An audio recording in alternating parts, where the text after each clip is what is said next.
Welcome back to Newmarket Arms. In this episode, we're going to look at a very rare War of 1812 Pennsylvania flintlock rifle manufactured by George W. Tryon of Philadelphia in 1814. Only 100 of these rifles were manufactured by Tryon for the Commonwealth of Pennsylvania to outfit Pennsylvania Militia Riflemen during the War of 1812. George W. Tryon was born in 1791, the grandson of French Huguenots who immigrated to the United States in 1773. Tryon apprenticed with the well-known gunsmith Frederick W. Gutz, also a Philadelphian, and became Goetz's partner in 1811 when Tryon was only 20 years old.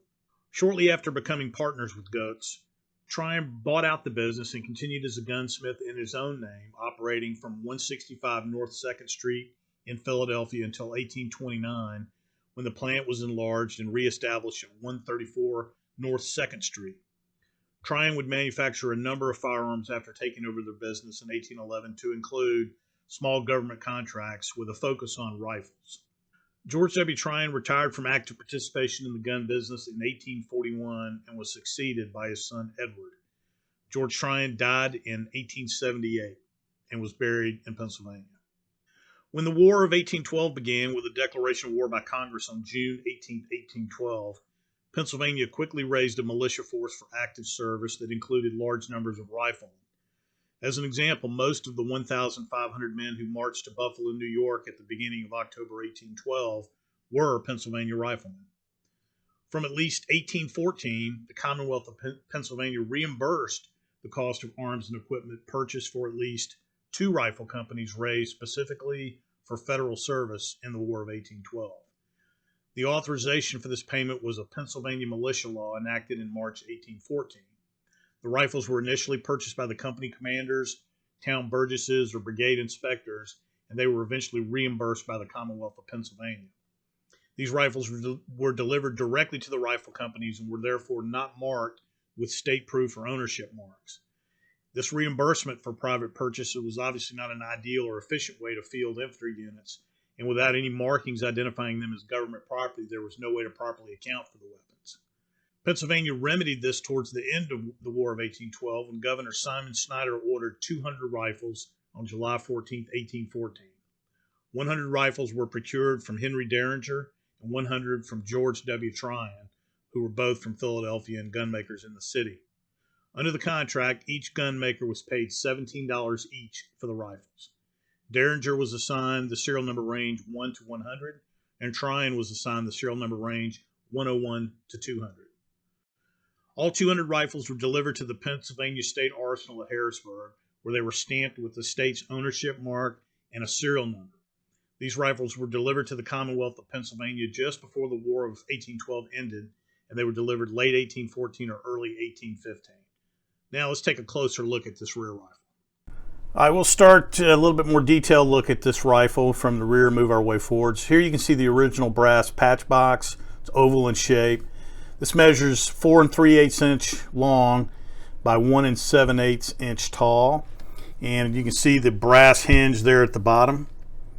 It has an iron catch at the top, and the shape of it is very similar to those used on the Model 1814 and Model 1817 U.S. contract rifles, with the exception of it being brass. Those all had iron patch boxes. And I'll go ahead and open it up here, and you can see inside a little bit better detail of the piano style hinge and the iron latch at the top. The rifle has a butt plate that is also made of brass. And let's get some video of this.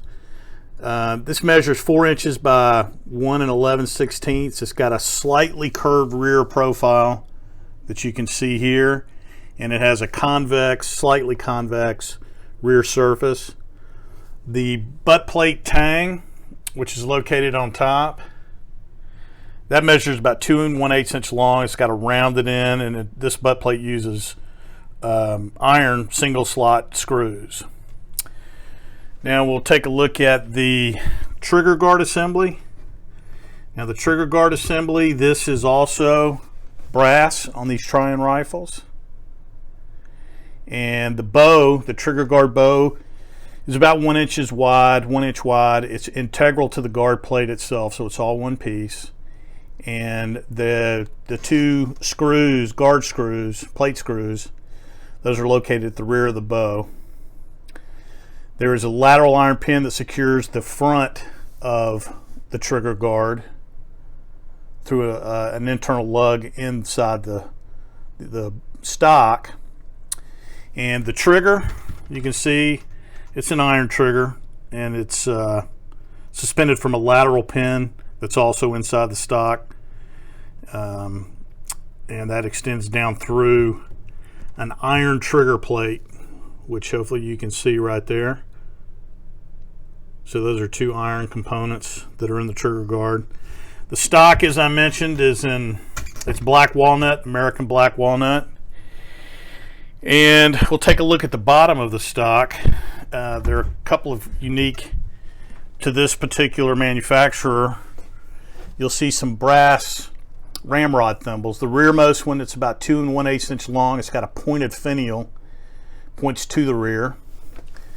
The middle thimble is present here as well, and it's about 1 1/8 inch long. And then the upper thimble, which hopefully you can see right there, that is 1 3/4 inch long, and it's got a flared mouth. And all three of these have the decorative rings around the edges of the thimbles.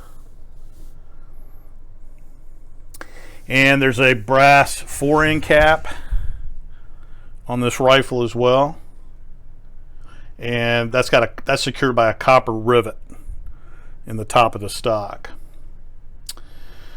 So now I want to go ahead and flip the rifle over.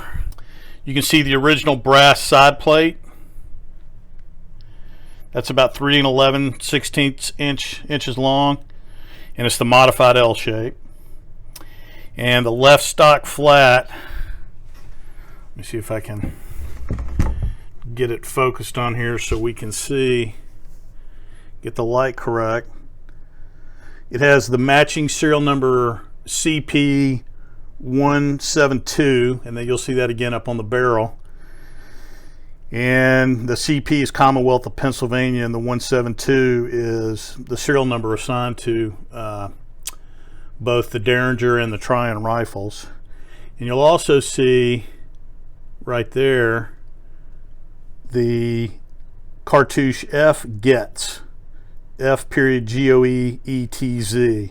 Now, although Tryon bought out Frederick Getz by the time these rifles were manufactured, Getz was still an inspector of Commonwealth of Pennsylvania rifle and muskets during this time.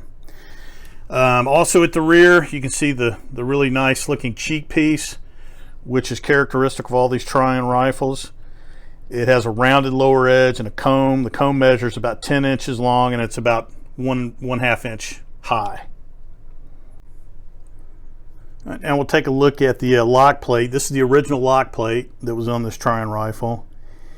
And Tryon probably procured these locks from the Philadelphia lock maker by the name of P. Metzger.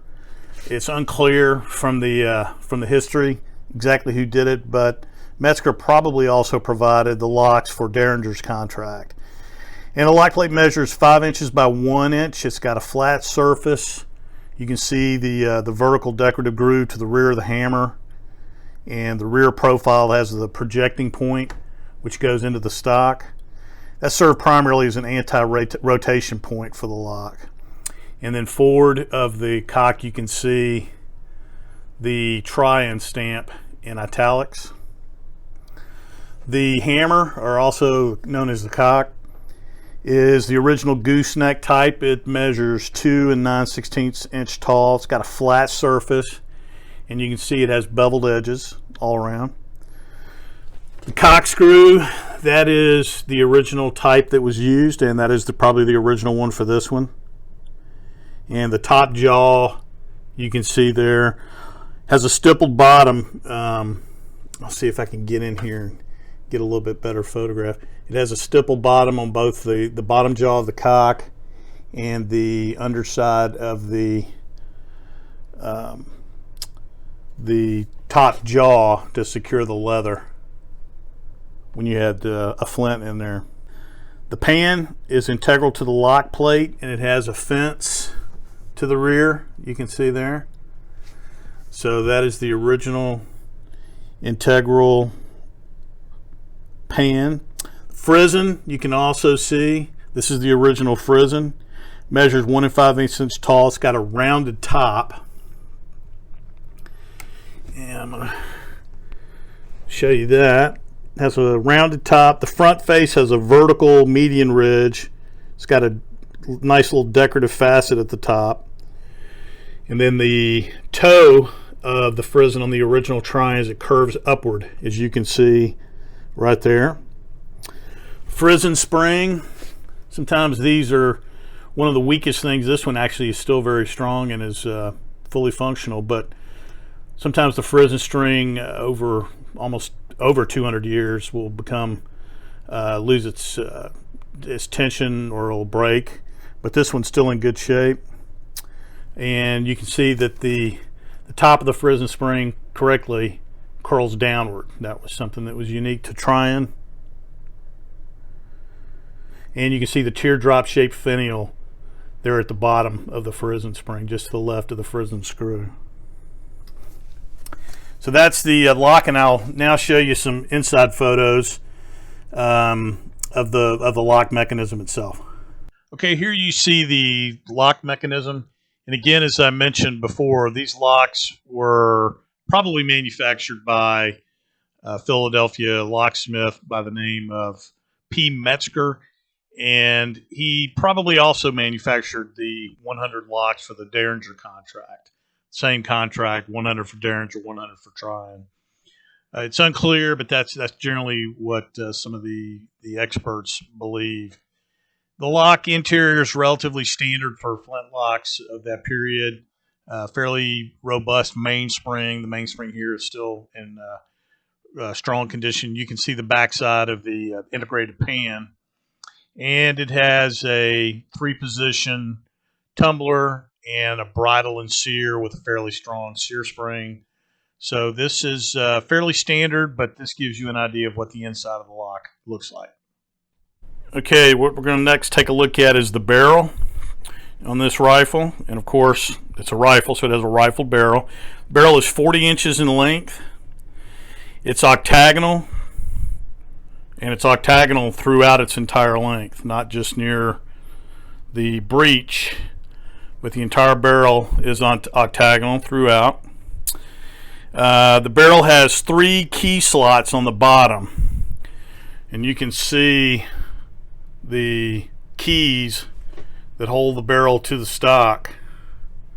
There's the second one, which is the middle one, and then the front one.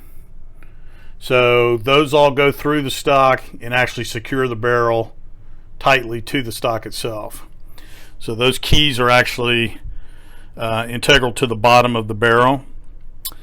The bore is rifled with 7 grooves, and they're 0.08 inches wide. And the landed groove diameter on this is 545, so we'd call it basically a 54 caliber.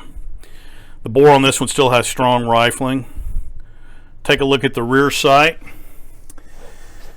This is actually the original rear sight, and it's a standing leaf.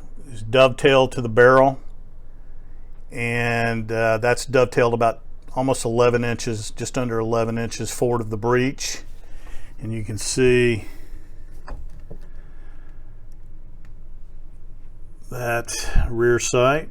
We can get a good focus on it here. So that's the original front sight that's dovetailed into the top of the barrel.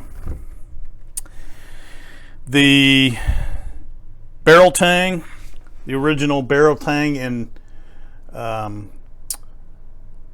breech plug is present on this one. You can see it has a rounded tang there. And the lug, you won't be able to see it because it's not disassembled, but the lug has a notch for passage of the rear side screw. The original brass front sight, we'll show you this, and that's exactly what it looked like when it came out. That is dovetailed about 1.5 inches to the rear of the muzzle. Now take a look at some of the barrel markings. And this is going to be upside down just because of the way I have the rifle right now. But you can see Tryon, period, and then the shortened version of Philadelphia. And that stamp is on the very top flat, about 6 inches forward of the breech. Now if you come back towards the rear on the stock, or the left flat of the barrel just above the stock, you can see the serial number, which is that matching serial number that's on the left hand side. Here, I'll try to get them both in the same photograph if it's same image, if I can get the lighting correct.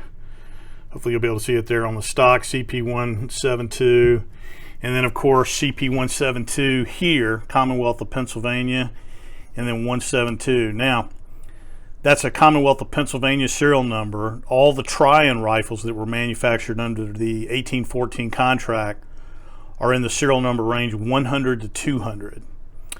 The Derringers were 1 to 100, or 99 rather, and then 100 to 200 was the Tryon assigned range. So this was the 72nd rifle produced by Tryon under that contract. You can also see, hopefully it focuses there, the raised P proof stamp, which is in a sunken oval adjacent to that serial number. And there's several on the bottom of it, which I'm not going to take the barrel out here, but the bottom of the barrel also has a couple of inspection stamps. And then finally, the ramrod. It's a steel ramrod, and it secures still very tightly to the stock. It measures 43/8 inch long. It has a trumpet head, as you can see here, and the end is threaded for a wiper. So that's kind of the overview of the external components of this Tryon rifle. Well, that concludes the presentation on the Tryon Pennsylvania Flintlock rifle. We'll have more videos out soon. Thank you guys for joining us.